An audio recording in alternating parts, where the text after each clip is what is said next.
Welcome to Proverbs 31 Creatives. My name is Brianna Coleman. I'm so excited for this new chapter in my walk with the Lord. My goal with this podcast is to encourage other women to grow their creativity, entrepreneurship, finances, life, health, and most importantly, grow closer to Jesus. I'll be having conversations with guests with anointed women in faith and learning right along with you. Are you ready to start your journey to become the creative Proverbs 31 woman you've always wanted to be? All right, let's go.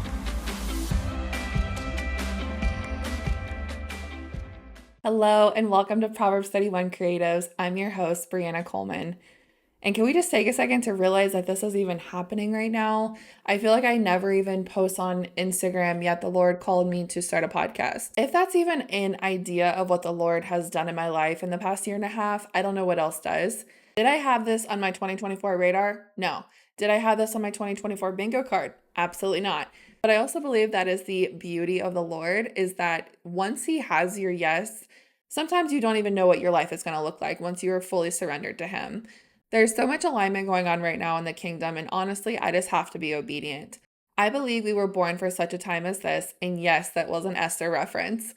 If you have read the book of Esther, amazing, phenomenal. I love that book. It's probably my favorite book in the Bible. If you have not read the book of Esther, go ahead and read that now. It's 10 chapters, and Esther's story will be coming up a lot in this podcast.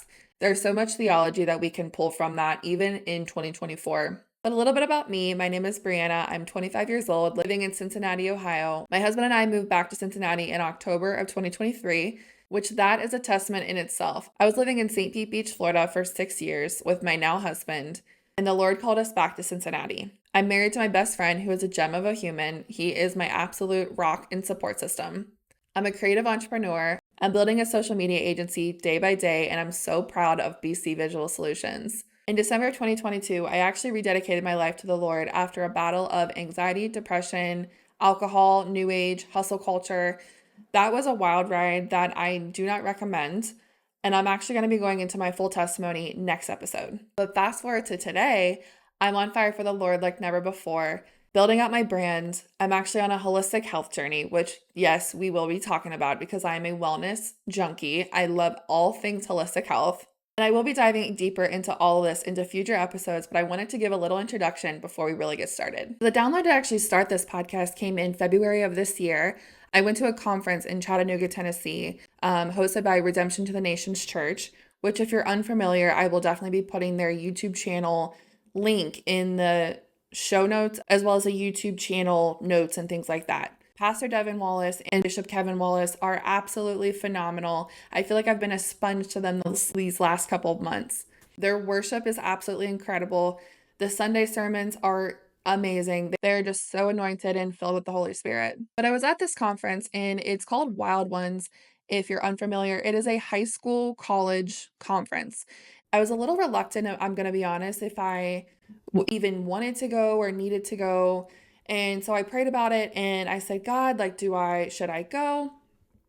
And He really spoke to me, and He said, yes, it's college and high school, but I'm still technically Gen Z. I am one of the older Gen Z. 1997 is the first year of being Gen Z. These last couple months, the Lord has actually been stirring my heart for this next generation and standing up and leading and serving, and what that looks like to lead this next generation to have their eyes turned toward Jesus. So night one of the conference, Pastor Jabin Chavez out of Las Vegas spoke, and he spoke about the filling of the Holy Spirit, how the Holy Spirit is our helper.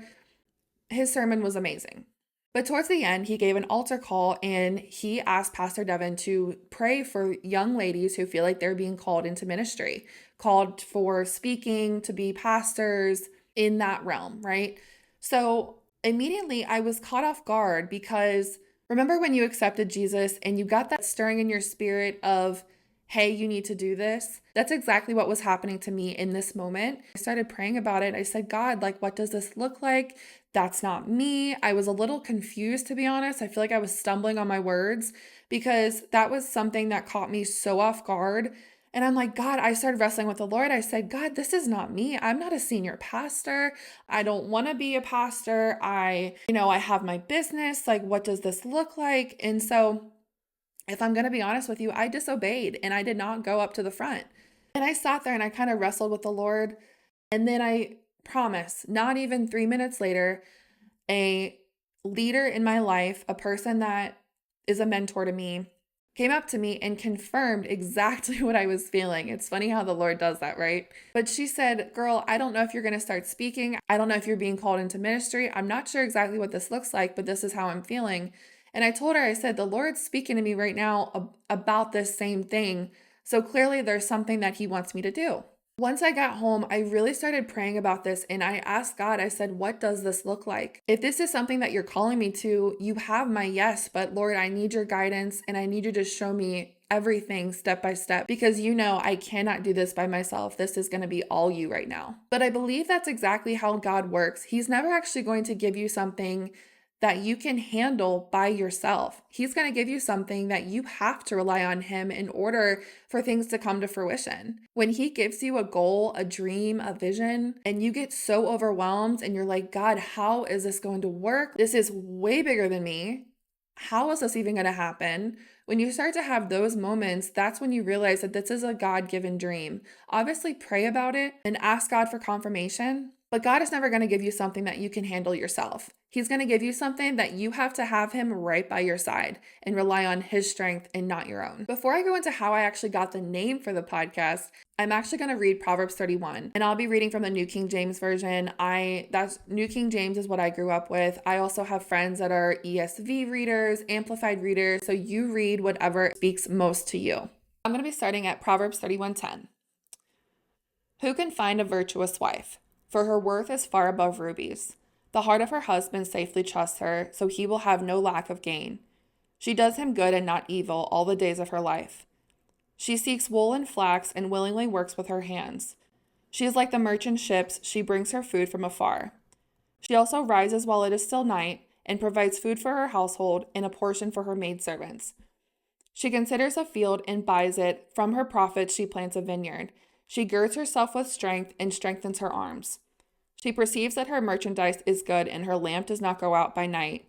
She stretches out her hand to the distaff and her hands hold the spindle. She extends her hand to the poor, yet she reaches out her hands to the needy. She is not afraid of snow for her household is clothed with scarlet. She makes tapestry for herself. She is clothed in fine linen and purple. Her husband is known in the gates when he sits among the elders of the land.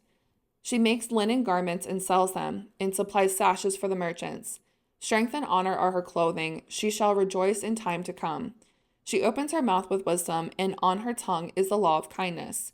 She watches over the ways of her household, and does not eat the bread of idleness. Her children rise up and call her blessed, her husband also, and he praises her.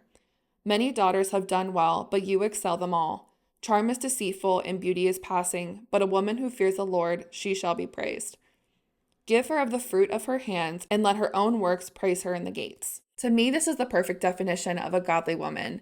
She takes care of her household, she takes care of her husband, she takes care of her kids. In verse 16, she considers a field and buys it. From her profits, she plants a vineyard. Hello, she's an entrepreneur. So anyone that tells you that being an entrepreneur is not a ministry, it absolutely is, especially when you give God glory in the midst of you building your business.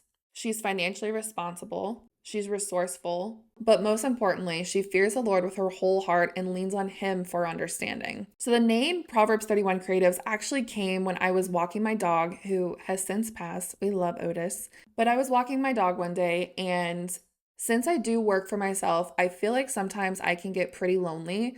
There are a lot of days that I work from home, and sometimes being in the creative space, I feel like can feel really draining. Just like any career, if you aren't filling up your cup, eventually that cup is going to run empty and there's nothing that is going to come out of it. Through my process of moving back to Cincinnati, the Lord really started placing women in my life that were so creative. They're entrepreneurial, they're business-minded, they are in the creative space. They're singers, copywriters, dancers, photographers, content creators. There is so much creativity. There's so many women that are in the creative space that have such a fire for the Lord. So one day when I was walking my dog, I was actually about to put a group chat together for my friends. And of course, you always have to put a title on your group chat name. And when I went to put this group chat name together, immediately Proverbs 31 Creatives came into my spirit. immediately the Lord started downloading to me that this was more than just a group chat name. This is a community of women that are so on fire for the Lord, that are so creative, who want to grow closer to the Lord, but also steward their craft.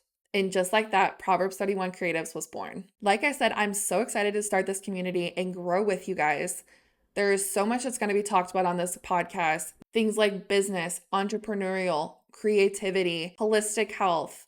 We are all here for such a time as this to use our God-given talents and abilities for God's kingdom. I look forward to going on this journey with you guys. The podcast will be filmed as well as recorded. So if you like podcasts on YouTube better, you can watch it on YouTube. I will have the YouTube channel link down in the show notes of the podcast. If you're listening to it, the podcast will be available on Apple Podcasts, Spotify, pretty much anywhere you can find podcasts.